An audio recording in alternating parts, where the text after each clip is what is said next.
신앙의 딜레마, 당신은 변화할 준비가 되었나요? 흔들릴 때 진짜 성장한다. 안녕하세요 여러분.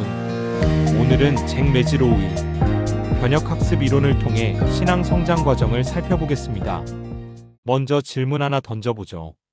여러분 중에 내 신앙이 정말 변했다고 느낀 경험이 있으신 분 계신가요? 네, 많은 분들이 경험하셨을 겁니다. 매지로우는 성인 학습자가 기존의 관점을 근본적으로 변화시키는 과정을 10단계로 제시했습니다. 흥미롭게도 이 중 몇 가지 단계는 우리의 신앙 성장 과정과 놀랍도록 일치합니다. 오늘은 특히 3가지 핵심 단계에 집중하겠습니다. 혼란스러운 딜레마의 경험, 기존 가정에 대한 비판적 성찰, 새로운 역할과 관계의 모색입니다. 1단계 혼란스러운 딜레마의 경험. 이론적 배경을 살펴보겠습니다.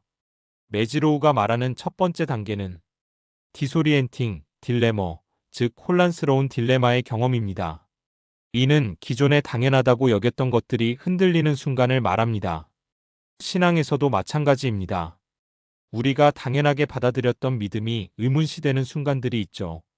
성경적 사례 첫 번째 예시를 봅시다. 도마의 의심입니다. 요한복음 20장 24절부터 25절을 보면 12제자 중에 하나인 디두모라 하는 도마는 예수께서 오셨을 때에 함께 있지 아니한지라. 다른 제자들이 그에게 이르되 우리가 주를 보았노라 하니 도마가 이르되 내가 그의 손에 못자국을 보며 내 손가락을 그 못자국에 넣으며 내 손을 그 옆구리에 넣어보지 않고는 믿지 아니하겠노라. 도마는 동료 제자들의 증언에도 불구하고 의심했습니다. 이것이 바로 딜레마의 경험이죠. 두 번째 예시는 야곱의 야복강 씨름입니다. 창세기 32장에서 야곱은 생명의 위기 앞에서 하나님과 씨름했습니다. 기존의 편안한 믿음이 흔들리는 순간이었죠. 현대적 적용 실제 사례 1. 지성인의 신앙 위기를 살펴보겠습니다. 한 의과대학 교수가 있습니다. 40대 중반까지 모범적인 신앙생활을 했던 분이죠. 그런데 아들이 백혈병에 걸렸습니다. 의사로서 의학의 한계를 알고 신앙인으로서 기도했지만 아들은 세상을 떠났습니다. 그 순간 그는 이렇게 물었습니다. 하나님이 정말 사랑의 하나님이시라면 왜 무고한 아이가 고통받아야 하는가? 이것이 바로 혼란스러운 딜레마의 경험입니다. 현대적 적용 실제 사례 이 청년의 철학적 의문. 교회에서 자란 한 대학생이 있었습니다. 철학과에 진학한 후 니체, 사르트르 등의 실존주의 철학을 접하면서 신앙에 큰 의문을 품게 되었습니다. 신은 정말 존재하는가? 종교는 인간이 만든 환상이 아닌가? 이런 의문들이 그의 기존 믿음을 흔들었습니다. 이런 혼란스러운 딜레마가 가지는 교육학적 의의. 중요한 것은 이런 딜레마가 파괴적이 아니라 건설적이라는 점입니다. 매지로우는 이를 변혁의 시작점으로 봤습니다. 신앙에서도 마찬가지죠. 히브리서 11장 1절에서 말하는 믿음은 바라는 것들의 실상이요 보이지 않는 것들의 증거입니다. 이는 맹목적 믿음이 아니라 깊이 있는 확신을 의미합니다.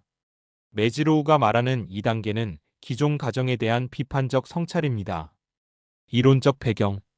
두 번째 단계는 크리티컬 어세스먼트 어브 어섬프션즈, 즉 기존 가정에 대한 비판적 성찰입니다. 딜레마를 경험한 후 학습자는 자신이 지금까지 당연하게 받아들였던 전제들을 재검토하기 시작합니다.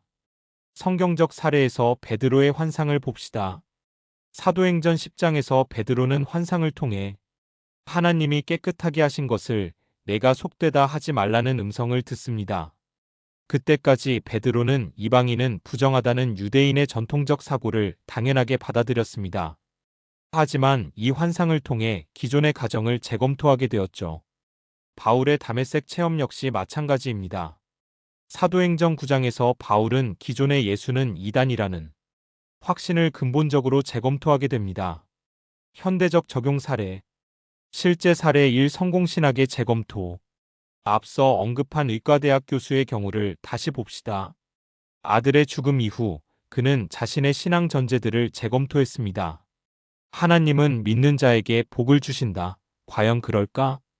기도하면 응답받는다. 항상 그런 것일까? 고난은 죄의 결과다. 정말 그런가? 이런 질문들을 통해 그는 기복신앙에서 고난신학으로 관점이 변화했습니다. 실제 사례 이 형식적 신앙의 재검토. 교회에서 자란 대학생의 경우도 마찬가지입니다. 그는 다음과 같은 성찰을 했습니다. 내 믿음은 정말 내 것인가 아니면 부모의 것인가? 나는 왜 믿는다고 하는가? 신앙과 이성은 정말 양립할 수 없는가? 성찰의 결과 흥미롭게도 두 사례 모두 더 깊은 믿음으로 이어졌습니다. 의과대학 교수는 욥기를 통해 하나님은 고난 중에도 함께 하시는 분이라는 새로운 신앙을 갖게 되었습니다. 대학생은 어거스틴, 아퀴나스, 칼 바르트 등의 신학서를 읽으며 신앙과 이성의 조화를 발견했습니다. 메지로우가 말하는 3단계 새로운 역할과 관계의 모색에 관해 살펴보겠습니다. 이론적 배경. 세 번째 단계는 Exploration of New Roles and Relationships, 즉 새로운 역할과 관계의 모색입니다. 새로운 관점을 갖게 된 학습자는 자연스럽게 새로운 역할과 관계를 추구하게 됩니다.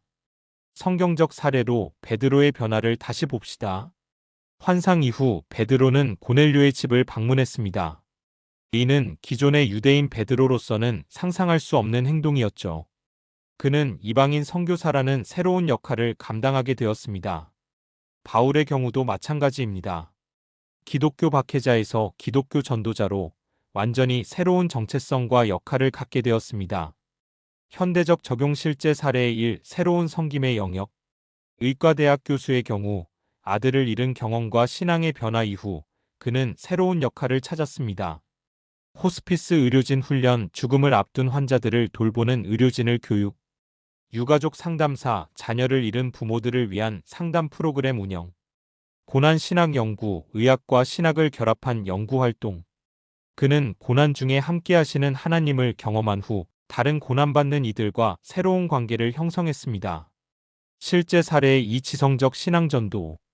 철학을 공부한 대학생의 경우 캠퍼스 기독교 동아리, 지성인들을 위한 기독교 변증 프로그램 기획, 철학 카페, 신앙과 철학을 함께 토론하는 모임 운영, 신학 공부, 결국 신학대학원에 진학하여 목회자의 길을 걷게 됨. 그는 이성과 좋아하는 믿음을 발견한 후 같은 고민을 하는 지성인들과 새로운 관계를 맺었습니다. 관계의 변화.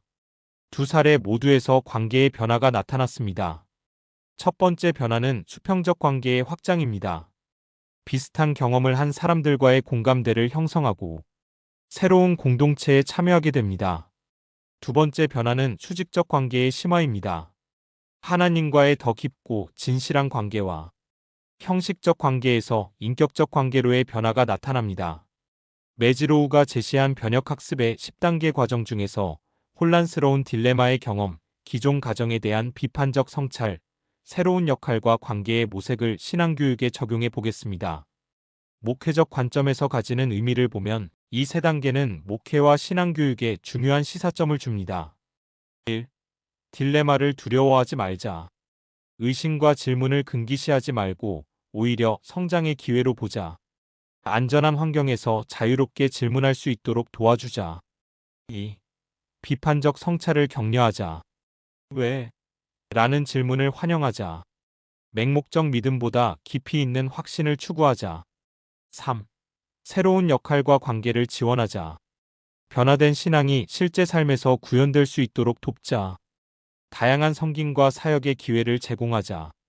실제적 제안을 제사하면은 교회 교육 프로그램으로는 질문하는 신앙교실, 의심과 질문을 자유롭게 나누는 소그룹, 신앙과 삶 통합 세미나, 신앙과 전문 분야를 연결하는 교육, 멘토링 프로그램, 신앙의 변화를 경험한 선배와의 만남. 결론입니다. 메지로우의 변혁학습 이론을 통해 본 신앙 성장은 단순한 지식의 축적이 아닙니다. 그것은 전 인격적 변화입니다. 혼란스러운 딜레마도, 비판적 성찰도, 새로운 관계 모색도 모두 하나님께서 우리를 더 깊은 믿음으로 이끄시는 과정입니다.